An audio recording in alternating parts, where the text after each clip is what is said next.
파우스트 성령 영성책 141페이지 하단 부분 살펴보겠습니다.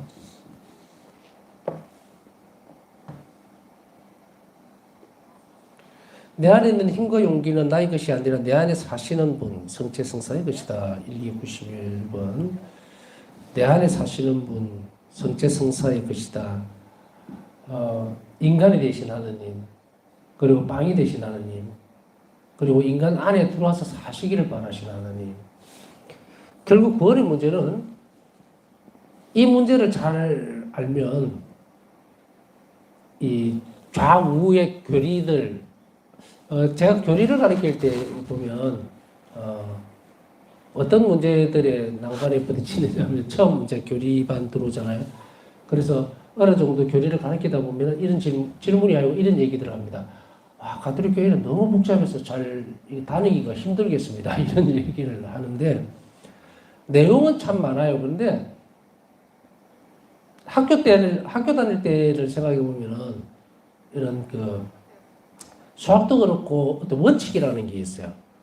그것을 잘 하면은 염두에 두면 모든 것을 이렇게 대입시킨다 그러죠. 수학도 그렇고 이 교리도 보면 가장 중심적인 뼈대를 딱 잘 잡고 있으면은 그 전후의 얘기들이 이제 소위 하면 나무에서 가지를 뻗어 나가듯이 하기 때문에 복잡하거나 어려운 것이 아니에요.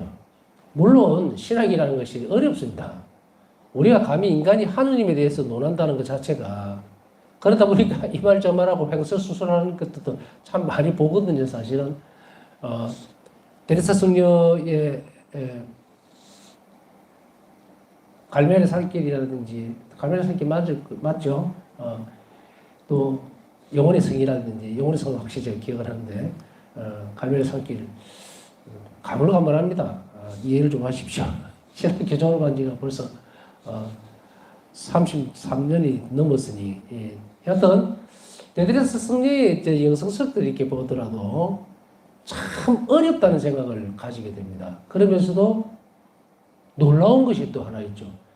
어떻게 영혼에 대해서 이렇게 설명을 하고 있을까? 초자연적인 하나님과의 만남을 이렇게 그래도 알아들을 수 있어도 설명한다는 게 되게 너무 신기하더라고요.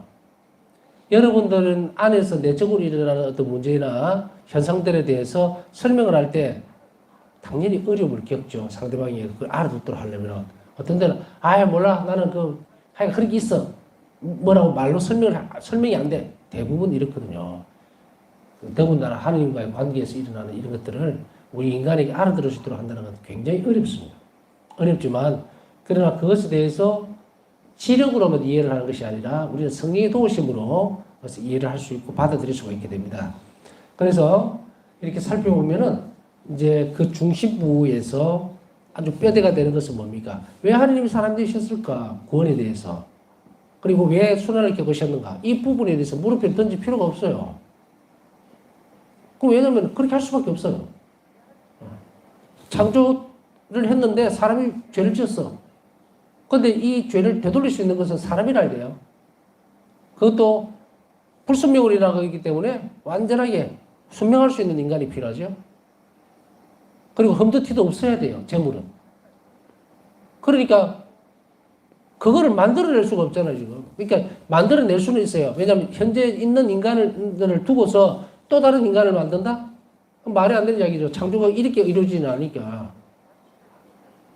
그렇게 되어지면 어떻게 돼요? 새로 태어난 아이가 그래 되잖아요. 하나님께서 창조는 다 그런 식으로 하고 계시는데, 지금. 첫 번째 창조가는 흙을 빚어서 만들으셨다 하더라도 그 뒤부터는 이 부분들이 처음부터 백지로 만들어 놓고 다시 만들어야 돼요. 그래야만 뭔가가 되는데, 그러면 어떻게 됩니까? 인류를 멸망시켜야 되죠. 하나님의 큰 자비는 이 묵상에서 살펴보고 합니다. 얼마나 인간을 사랑하시는지, 우리 제발 좀 해버렸으면 좋겠다. 아니면 없어져 버렸으면 좋겠다. 지금 세상이 이게 제대로 된 세상이 아니잖아요.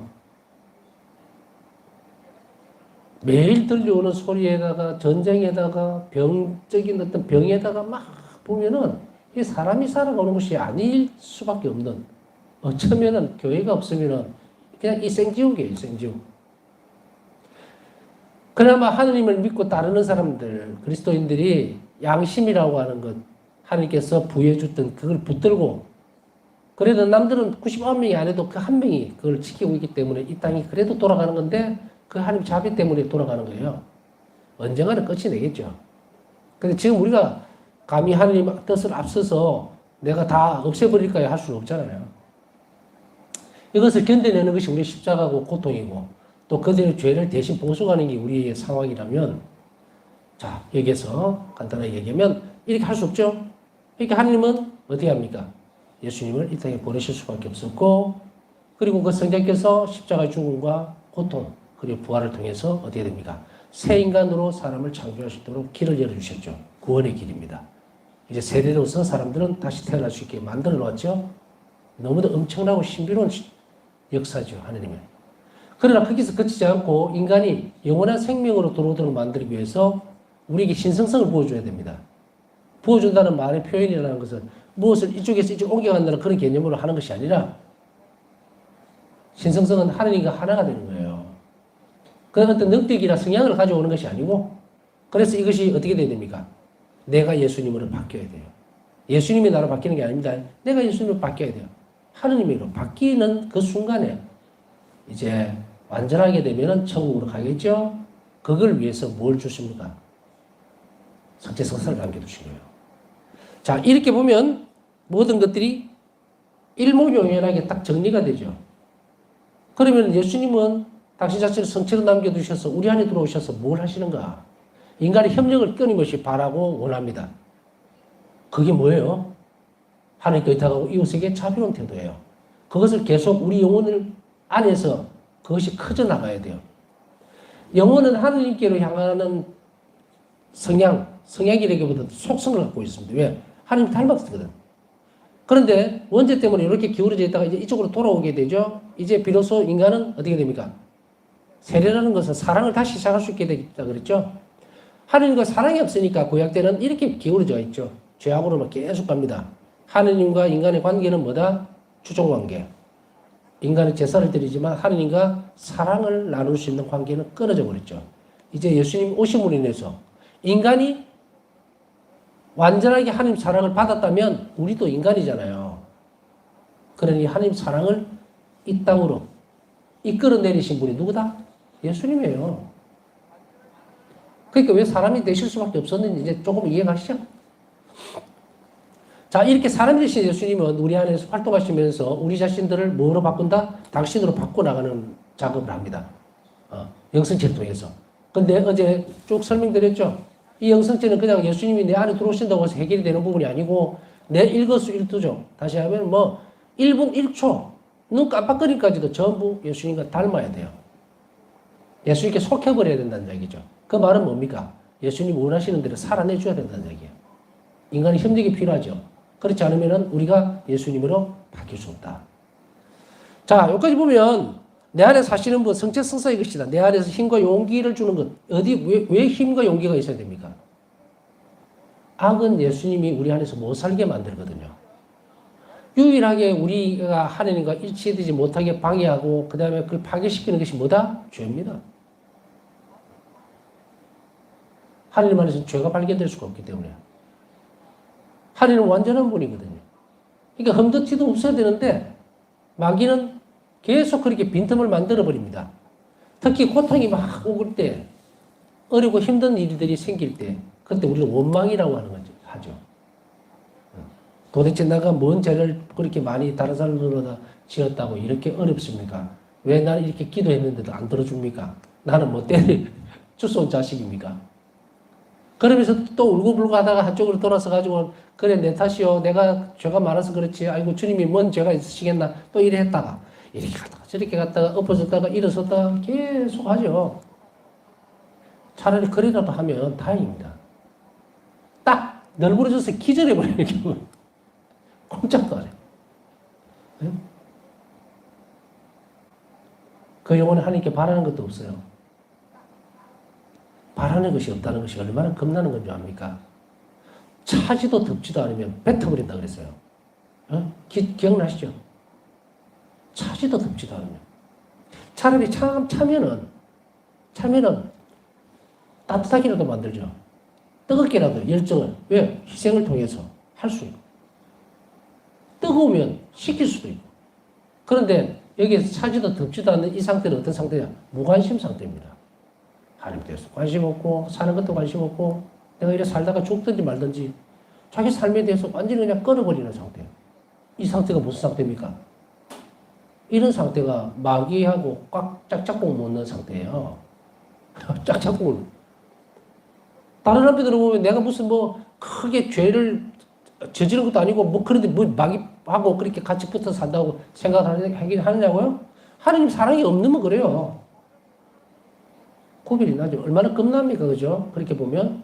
내 삶이 차지도 덥지도 않고 하나님에 대한 열정도 없고 사랑이 없으면 이미 나는 마귀 쪽으로 붙어버린 거예요. 이곳에서는 마귀는 사랑이 없어요. 자비도 없습니다. 이웃에 대한 열정도 없어요. 그저 분노, 질투, 시기, 온갖 것들이 그 안에 들어가 있죠. 우리 구별을 하죠. 자, 이렇게 구별을 지으면은 어떤 때는 갑자기 내 삶을 돌려야겠다. 큰일 났다. 너무 깊이 들어와 버렸네. 이쪽으로. 이렇게 되겠죠.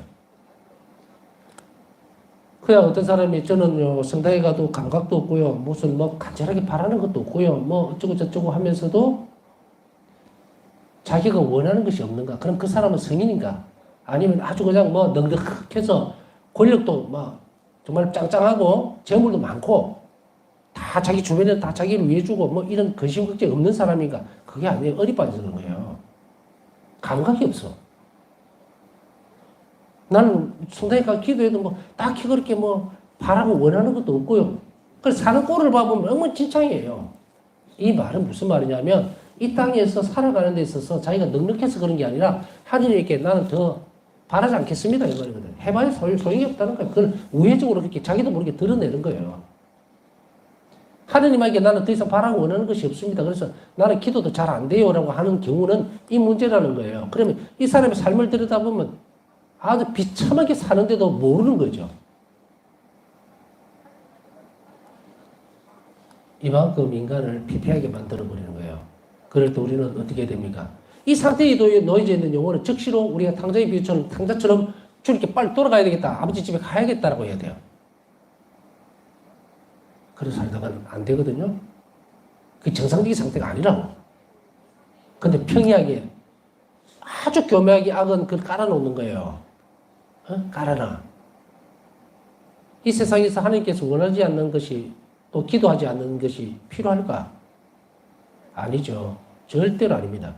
분명히 이 사람은 돈에 욕심도 많고 뭐 가질 것도 많고 배부르고 싶고 뭐 불평불만 굉장히 많은데도 불구하고 하나님께 기도를 하지 않고 이 사람은 어떤 상태냐면 아까 얘기했던 그거예요. 불신자. 그러면서 이렇게 얘기하겠죠. 나는 하나님한테 기도할 만큼 해봤어요. 답이 없어요 그냥. 근데 왜 오느냐? 혹시나 하는 불안감 때문에. 그 이외에는 차지도 덥지도 않은 거예요. 열정도 없고. 그렇다고 해서 세상 안에서 뭐 바라는 게 없느냐? 욕심은 됐다 마는 거야 또. 이중적인 삶을 살아가는데 이 이중적인 삶의 텀벙어리를 바라보면 그게 악과의 투쟁을 안 해서 그런 거예요. 포기해버리는 거예요. 포기해버리는 것.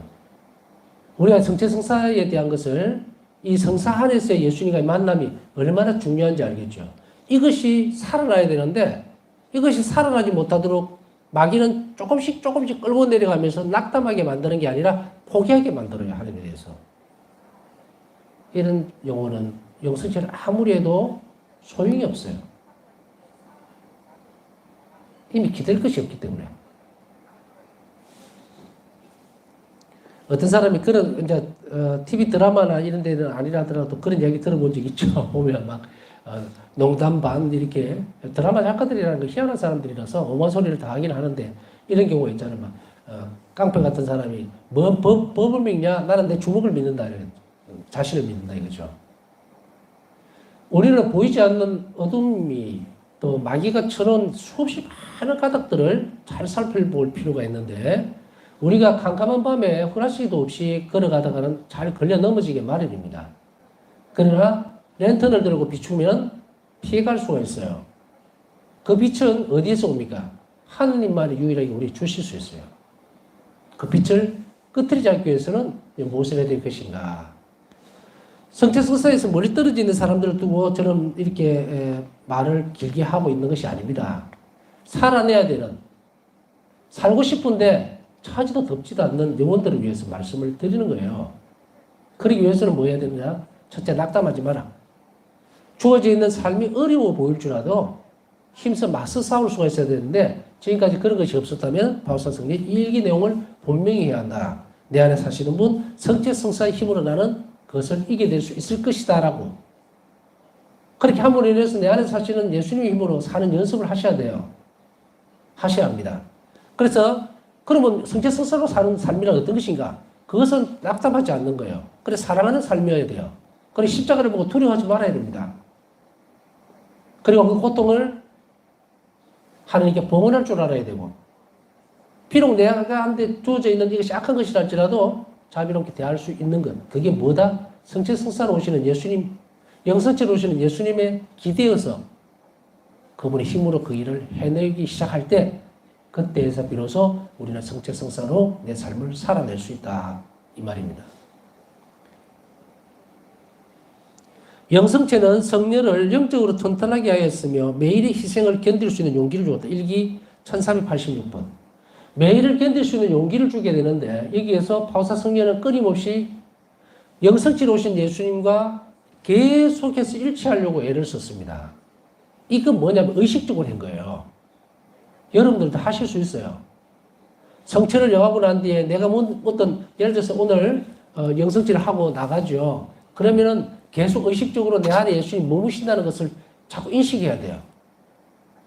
이것을 자꾸 인식하다 보면은 예를 들어서 영성체하고 나갔는데 누가 별것 아닌데 뭐 같은 신자인데도 불구하고 뭐 차를 똑바로 안 댔다는 둥 뭐 이러면서 갑자기 막 뭐라고 시비를 걸어요.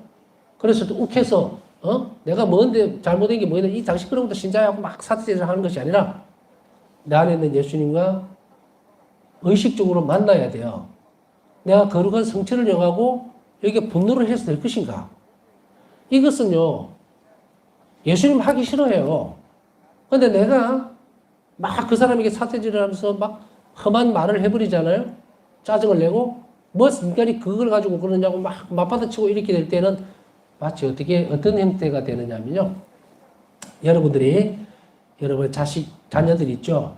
깐난쟁이 아이에게 앞에 딱 세워놓고 귀에다 대놓고 야, 너 시키는 대로 야, 뭐야 이렇게 얘기해. 그리고 손은 딱 사태질을 하는 자세 딱 가르쳐주면서 이렇게. 사랑하는 내 자식에게 뒤에서 고르시고 가르치는 모습하고 똑같다 이 말입니다. 예수님을 앞에 내세워놓고 얼마나 고통스러운 일을 시킵니까? 사랑의 위배가 되는지도 몰라요.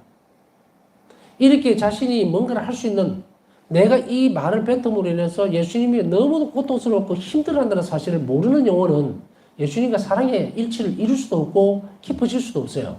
이런 영혼들이 뭔 예수님 앞에 와서 아이고 주님 고통을 얼마나 고통이 심하십니까? 죄인들의 죄를 위해서 울고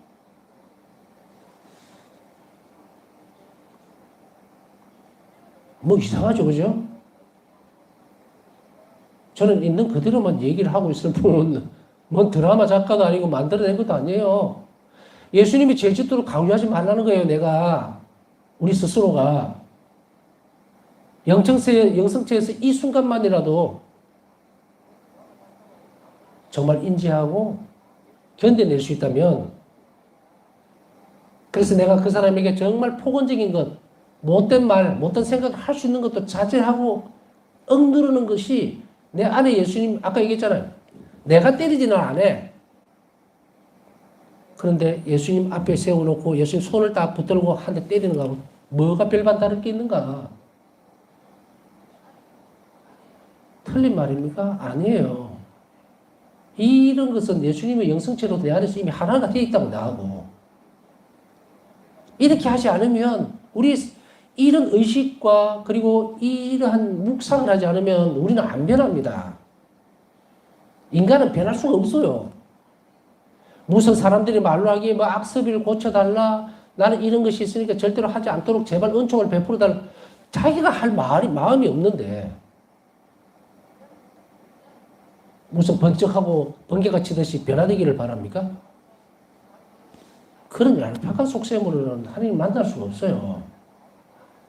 나는 못하니까 억지로 해달라? 얼마나 강요를 합니까, 하나님을? 그런 형태로 가면 예수님과의 깊이 있는 삶을 살아내지를 못합니다. 오늘은 조금 디테일하게 풀어놨는데 성체성사와 영성체와 우리의 관계는 정말로 일치적인 관계라는 것을 강조하고 싶은 거예요. 이제 제가 말씀드린 이 내용을 들어가지고 여러분들 계속 묵상하셔야 됩니다. 실패를 할 거예요. 막 이렇게 성질을 낼 때도 있고, 짜증 낼 때도 있고, 막 이렇게 하지만, 우리의 노력이 예수님 은총과 합쳐지면 바뀝니다. 조금씩 이렇게 바뀌어요. 그렇기 때문에 이 성체 성사의 결합돼서 우리의 행동은 변화는 하나님만이 하실 수 있는 거예요. 시간이 오래 걸릴 때도 있어요. 그러나 지쳐서는 안 됩니다. 예수님은 지치게 하는 분은 아니니까. 그게 뭐 단박에 하루 이틀 만에 바뀐다 그거 아니에요. 노력을 했는데도 그만한 성과가 안 드러날 때도 있겠지만 그러나 그 사이에 또 인내심도 늘어날 거고 인내의 덕성도 커질 거고 예수님 반드시 그런 부분들을 바꿔나가면서 예수님과 함께 갈 수 있는 부분들을 많이 만들어냅니다.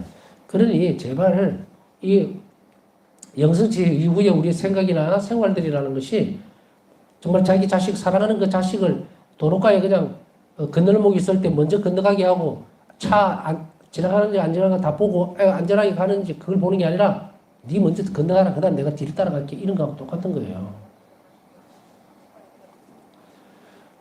이런 조심성 있는 태도만이 우리를 성체성사 안에서 예수님과 결합시킬 수 있다는 것을 잊지 말아야 합니다.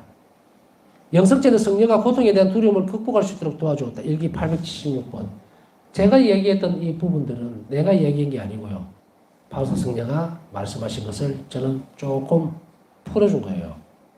이 연습들을 어떻게 했습니까? 라고 물을 수밖에 없기 때문에 바울사 성녀는 일상생활 속에서 이렇게 제가 말하는 바울사 성녀의 영성에서 여러분들 바울사 성녀는 이렇게 내적으로 영성체로 온 예수님과 함께 깊이 결합을 했고 일치를 향해 나아갔습니다. 라고 하면 이제 테두리가 딱 만들어졌죠. 우리가 막 떠들듯이 하나님과 일치하고 예수님 일치하고 그 어디서 일치하는지도 몰라. 근데 명확해졌죠. 바울사 성령에게 있어서. 성체 성사로 영성체로서는 예수님과 일치. 내 안에 내 영혼의 사실은 예수님과 일치하나.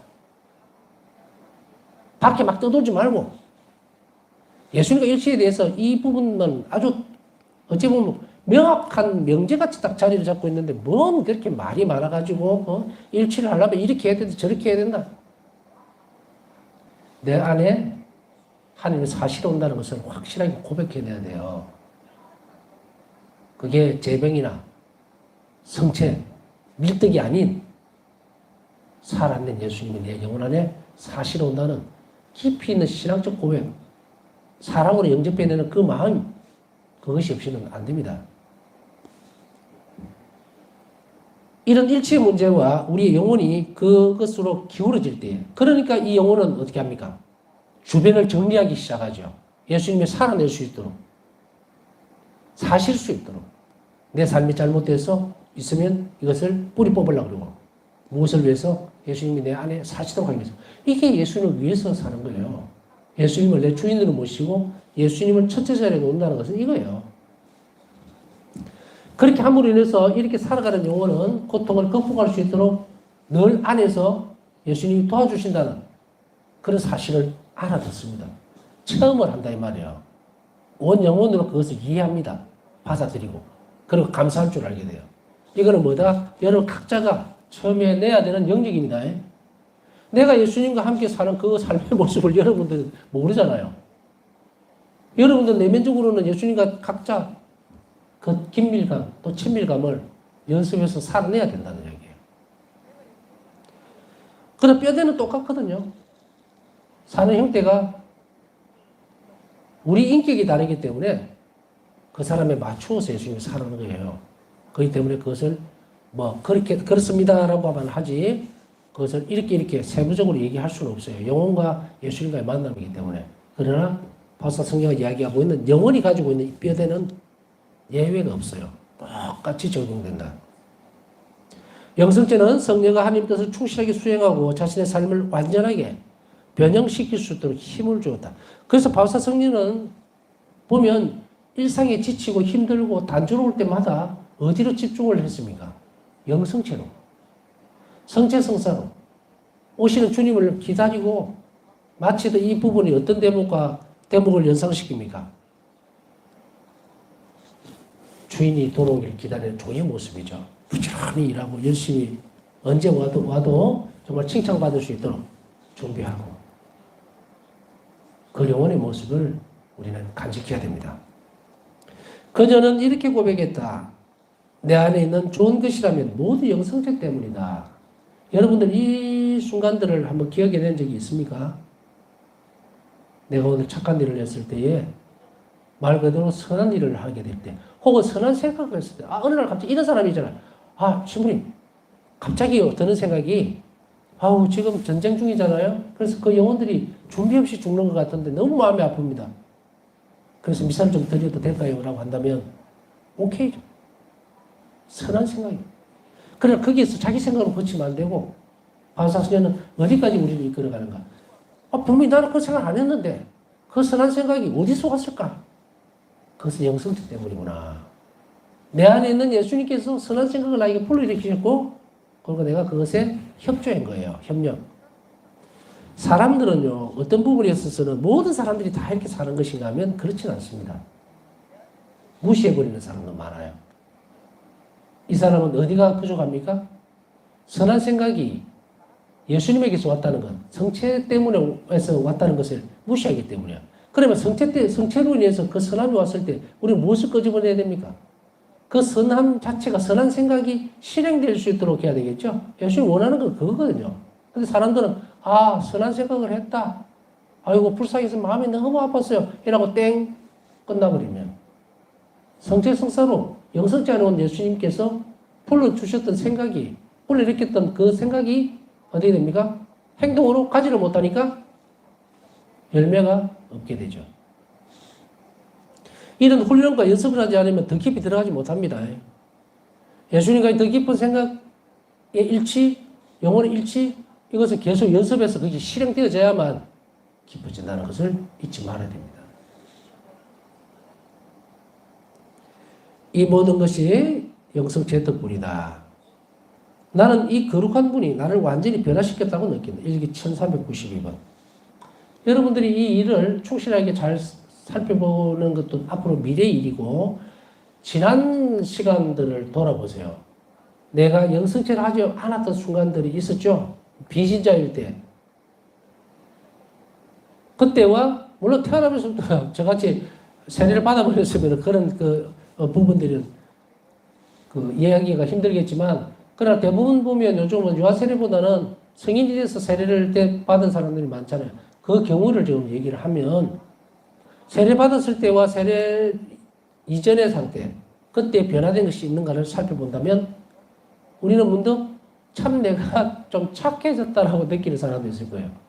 옛날에는 정말로 이런 거는 그냥 막 이렇게 했는데, 세월이 지났는지 아니면은 기운이 빠져서 이것도 저것도 좀, 생각에 여유가 생겨서 그랬는지 모르겠지만, 잘 넘어가고, 변하긴 변했어 라고 할 수 있죠. 그것이 예수님께서 변화시키셨다는 것에 대해서는 우리가 인정하거나 받아들이지 않는다면, 그 영혼은 참 아까운 시간들을 보내는 거예요.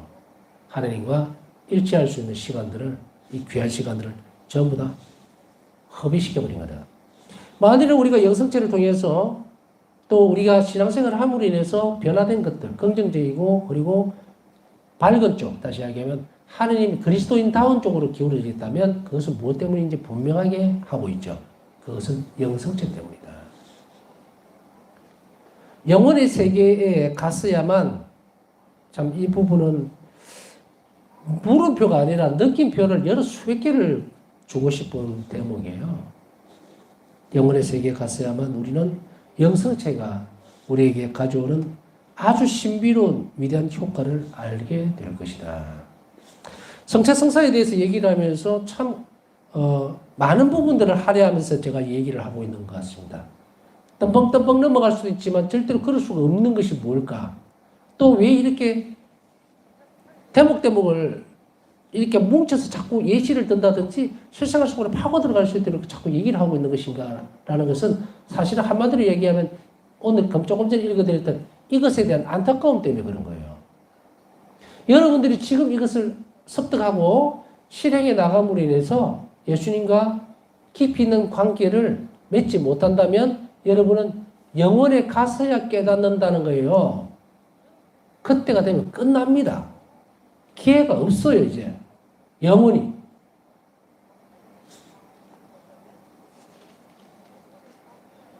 이 신비로운 위대한 효과는 그때 가서야 명백하게 드러나겠죠. 내 생애 가장 고귀한 순간들이요. 일기 840분.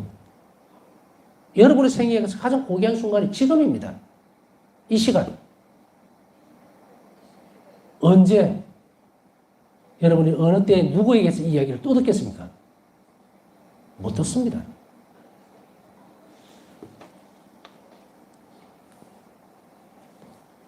왜냐하면 이 책에만 나와 있는 건데 어디 가서 듣겠어요? 많은 얘기들에서 강조를 할 때 결코 우리는 마음을 놓아서는 안 됩니다. 제가 자비신심 또 특별히 성체성사에 대해서 얘기하면서 마음이 안타깝고 자주 묵상하면서 계속 이렇게 강조해 나가는 것은 뭘까? 그건 딴 거 없어요. 여러분들이 영원에 갔어야 알게 되면 안 돼요. 그때 되면 빠이빠이입니다. 되돌아올 수 없다고 이제. 이 땅에 살 때는 넘어지면 일어날 기회라도 있죠. 이 말은 뒷동으로 듣지 말고 영혼으로 들으라는 이야기입니다. 그렇게 함으로 해서 여러분의 영혼이 구원에 훨씬 더 가까이 갈 수 있었으면 좋겠다. 그것이 간절한 바람이고 또 성경을 통해서 예수님이 우리에게 이 시간뿐 아니고 앞으로의 시간에서도 계속해서 여러분 영혼에 호소하는 내용이 될 거라는 겁니다. 진중하게 귀를 기울이고 그리고 주변에 있는 사람들도 같이 구원되어야 될 거 아닙니까? 그러니 여러분들이 그 앞에 가장 먼저 실행하고 그들도 영혼 구원의 대열에 들어올 수 있도록 기도하고 자비를 전파하도록 자비신심을 전해줄 수 있도록 노력을 다하시랍니다. 남은 시간 묵상하면서 오늘도 기도 간절한 마음으로 청하신 분들 지향 함께 기억해 주시면 감사하겠습니다. 남은 시간 성찬에 통해서 우리 마음을 또 우리 영혼을 구원하시기를 함께 감사드리는 시간 가지도록 하겠습니다.